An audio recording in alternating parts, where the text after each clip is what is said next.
Hi guys, set theory का question difficult हो जाता है अगर उसके अंदर मैक्सिमम वैल्यू या मिनिमम वैल्यू पूछी जाती है तो। और इंदौर तो is known for this kind of things. तो क्वेश्चन भी इंदौर 24 का क्वेश्चन है। और देखते हैं क्वेश्चन कैसे उन दो स्पेशल फॉर्मूले से हम क्रैक कर सकते हैं जो आपके सामने दिख रहे हैं। I explain you guys. In a group of 150 students, 52 like tea, 48 like juice, 62 like coffee. If each student in the group likes at least one among tea, juice and coffee, then the maximum number of students that like more than one drink is। क्योंकि इसके अंदर maximum आ गया है, student को परेशानी होती है। दो स्पेशल फॉर्मुलेज आपकी बोर्ड पे आपकी स्क्रीन पर दिख रहा होगा आपको।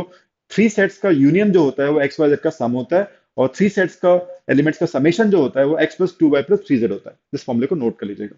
इसमें जानना बहुत जरूरी है कि एक्स क्या है, वाई क्या है, जेड क्या है। एक्स है यहाँ पे स्टूडेंट जो एग्जैक्टली एक आइटम पसंद कर रहे हैं, वाई जो एग्जैक्टली टू आइटम्स पसंद कर रहे हैं, जेड जो एग्जैक्टली थ्री आइटम्स पसंद कर रहे हैं। आपको बस अब इसके बाद वैल्यू सब्स्टिट्यूट करनी है टू गेट द आंसर।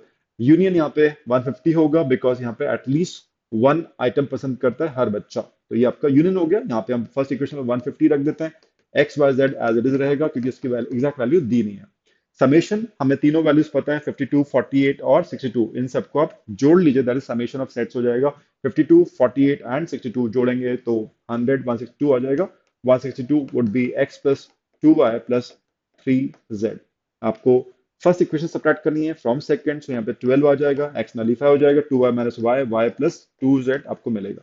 पूछा क्या है, मैक्सिमम वैल्यू पूछी किसका, like more than one drink, एक ड्रिंक से ज्यादा वाले का, दैट इज टू और थ्री का समेशन पूछा है, राइट। वाई प्लस जेड की उसने बात की है। तो यहाँ पे आप y plus two z term को ब्रेक कर लीजिए, ऐसे ब्रेक कर लीजिए। उसने पूछा है दो वाले या तीन वाले, एक से ज्यादा, like y plus z maximise करना है। तो वाई प्लस जेड मैक्सिमाइज कैसे होगा, ये आपकी इक्वेशन है, हमने y प्लस जेड को मैक्सिमाइज करना है, तभी होगा जब z जीरो हो।